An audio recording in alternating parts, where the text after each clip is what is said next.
জেলা থেকে সরাসরিতে এবার একটু উত্তরের পরিস্থিতির দিকে নজর রাখতেই হবে, কারণ ফের জল বাড়লো তিস্তার। কালিম্পং দার্জিলিং এ যে রাস্তা জল থই থই অবস্থা, যে ছবি আপনারা দেখছেন দার্জিলিং এর ছবি আপনাদের দেখাচ্ছি। অবিরাম বৃষ্টি, আর এই বৃষ্টিতে জল থই থই, উদ্বেগ বাড়ছে তিস্তা পারে।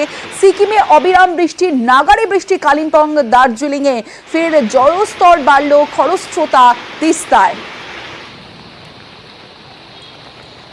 এবার একটু সিকিমের ছবি আপনাদের দেখাবো। অবিরাম বৃষ্টিতে ধস সিকিমে, যে ছবি আপনারা দেখছেন ধস সিকিমে। রংপো সিংতামের মাঝে ধস, পাহাড় থেকে পাথর গড়িয়ে পড়ছে জাতীয় সড়কে। দেখুন সেই ছবি দেখাচ্ছে, সিকিমের ছবি। ধসের কারণে ধীর গতিতে জাতীয় সড়কে যান চলাচল।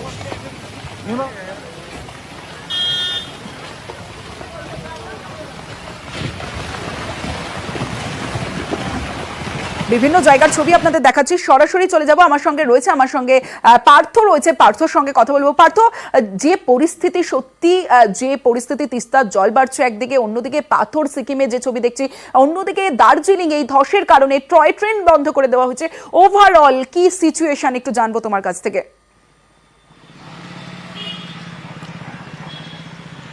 প্রথমে তোমার জানিয়ে রাখি যে টানা বৃষ্টিতে কিন্তু বিপর্যস্ত গোটা পাহাড়, আর পর্যটকদের জন্য অবশ্যই মন খারাপের খবর, যেহেতু শুকনা এবং মহানদীর স্টেশনের মাঝে একাধিক জায়গায় টয় ট্রেন ট্র্যাক, সেই ট্র্যাকে কিন্তু ধস নেমেছে। পাহাড় থেকে গড়িয়ে একদিকে যেমন বড় বড় পাথর পড়ছে, তেমনি মাটি ধসে গেছে টয় ট্রেন যে ট্র্যাক তার নিচে। স্বাভাবিকভাবে অনির্দিষ্টকালের জন্য কার্যত বন্ধ থাকছে এই এনজিপি এবং দার্জিলিংয়ের মধ্যে টয় ট্রেন পরিষেবা। তবে দার্জিলিং এবং ঘুমের মাঝে যে জয়রাইড আছে, সেই জয়রাইড অবশ্য স্বাভাবিক গতিতেই চলবে। কিন্তু বহু পর্যটক আছেন যারা শিলিগুড়ির থেকে এই চড়াই উতরাই পথ ধরে পাহাড়ের দার্জিলিংয়ে উঠতে চান এই টয় ট্রেনে চেপে, তাদের জন্য কিন্তু অবশ্যই এটা মন খারাপের খবর। পাশাপাশি পর্যটকদের জন্য আরও একটা মন খারাপের খবর হলো যে অতি পরিচিত যে দুটি ডেস্টিনেশন, একটি হলো রক গার্ডেন এবং আরেকটি হলো গঙ্গামায়া পার্ক। পর্যটকরা প্রায় সেখানে প্রতিদিনই কিন্তু প্রচুর পর্যটকের ভিড় যাবে।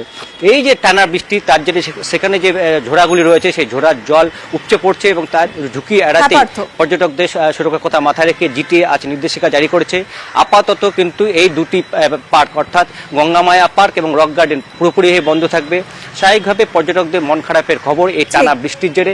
অন্যদিকে বাংলা সিকিম লাইফলাইন যেমন বন্ধ তো বন্ধই রয়েছে, স্বাভাবিক হতে কিন্তু সময় লাগবে। বোঝা যাচ্ছে পার্থ, তোমার মাধ্যমে আমরা গোটা পাহাড়ের ছবিটা দেখলাম। অন্যদিকে কোচবিহারের ছবিটাও আপনাদের দেখাবো। কোচবিহার দেখুন, জলে ডুবেছে গোটা গ্রাম। যে ছবি আপনারা দেখছেন, শোলাডাঙ্গার ছবি দেখাচ্ছি, গোটা গ্রাম জলের তলায়। কারণ যে ছবি বিভিন্ন জায়গা থেকে উঠে আসছে, উত্তরের পরিস্থিতি ভয়াবহ।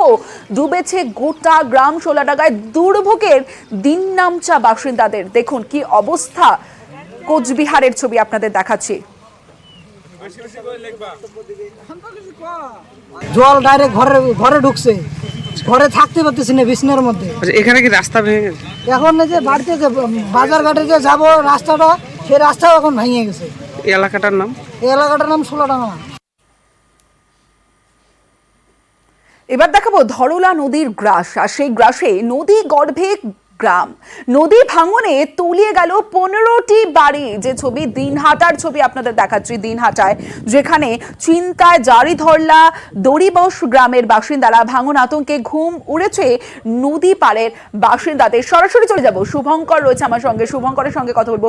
শুভঙ্কর, রীতিমতো ভয়াবহ সেই ছবি, 15টা বাড়ি জলের তলায়। কি পরিস্থিতি, সেখানকার মানুষজন এখন কোথায় রয়েছেন, তারা কি চাইছেন? হ্যাঁ দেখো, প্রতি বছরই এই ধরলা নদীতে নদী ভাঙে এবং এর ফলে এখানকার যে চাষের জমি, বিঘার পর বিঘা চাষের জমি, বাসিন্দাদের বাড়ি নদী গর্ভে চলে যায়। এটা নতুন কিছু নয়, প্রতি বছরই বাসিন্দারা ব্লক প্রশাসন থেকে সেচ দপ্তরের কাছে, আধিকারিকদের কাছে অভিযোগ জানায়, কিন্তু কাজ কিছু হয় না।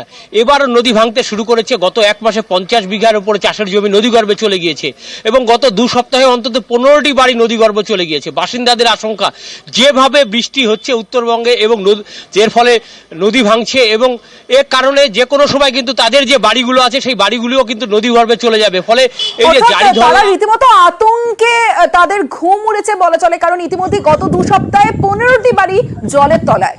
মোটামুটি এই নদী 10-12 দিন থেকে ভাঙতেছে, 10-12টা বাড়ি নদীর মধ্যে চলে গেছে। মোটামুটি মনে করো আর 10-12 দিন ভাঙলে মোটামুটি 20-25টা নদীতে যাবে, যেরকম ধাক্কা লাগতেছে। 2টো ঘর ভাসে গেছে। আমরা রাস্তাত বসে বসে আছি, পথে নেই আমরা রাস্তাত বসে বসে আছি। না এখন তো যেভাবে বৃষ্টি হচ্ছে সারা মানে যেহেতু নদীগুলো প্রায় ডেঞ্জার লেভেলের নিচ দিয়ে বইছে, সেই জায়গায় আমাদের অনেক জায়গাতে আমাদের এখন মানে মানে পার ভাঙন হচ্ছে আর কি।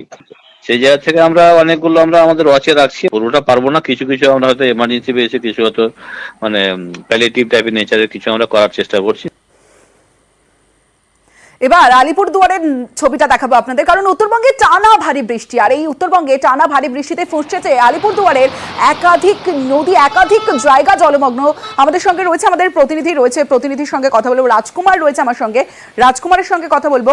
তার আগে যে ছবি আপনারা দেখছেন আলিপুরদুয়ারের ছবি, উত্তরবঙ্গে টানা ভারী বৃষ্টি, ফুঁসছে একাধিক নদী। রাজকুমার, যে বিষয়টা তোমার কাছে জানতে চাইবো যে একাধিক নদী ফুঁসছে, কি ব্যবস্থা নেওয়া হচ্ছে, সেচ দফতর কি বলছে?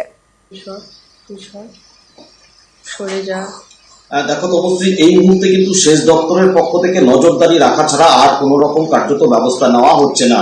সেচ দপ্তরের আধিকারিকরা জানিয়েছেন যে আমরা সমস্ত নদীতে নজরদারি রাখছি, এবং যে সব থেকে বেশি বাজে অবস্থা হচ্ছে আলিপুরদুয়ারের কালজানি, তোষা এবং রায়ডা, এই 3 নদী কিন্তু কার্যত ভয় দেখাচ্ছে গোটা জেলাকে। বিভিন্ন এলাকায় এই নদীর পুল ছাপিয়ে কিন্তু প্রায় কয়েক হাজার যে বাড়িঘর যেগুলো অসংরক্ষিত এলাকায় রয়েছে সেগুলোতে জল ঢুকে গেছে। খারাপ অবস্থা আলিপুরদুয়ার পুরসভা এলাকারও।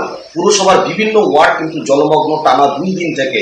পৌরসভার জল বের করা যাচ্ছে না, তার কারণ হচ্ছে কালজানি নদীর জল বেশি, সুইচ গেট খোলা যাচ্ছে না, ফলে বৃষ্টির জল কিন্তু আলিপুরদুয়ার পুরসভাতে আটকে পড়েছে।